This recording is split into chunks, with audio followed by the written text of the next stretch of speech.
Be very careful. Because this one lady said to me one time, do you think your children or yourself will be great without going through nothing? Say that again. Say that again. You're going to go through it. Yes. It may be something that you just absolutely can't believe was in you. You'll be persecuted, you'll be put down, you'll be ashamed. But you have to understand that you will still rise like the phoenix from the ashes. Come on, girl. Because it's the glory of God that God wants you to be used, that He chose you. The more you go through, the more your mission is stronger.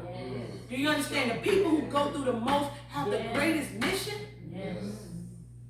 It's not easy being great. Because if it was, well, okay. Yeah. You're preaching now. That's right. Everybody would do it.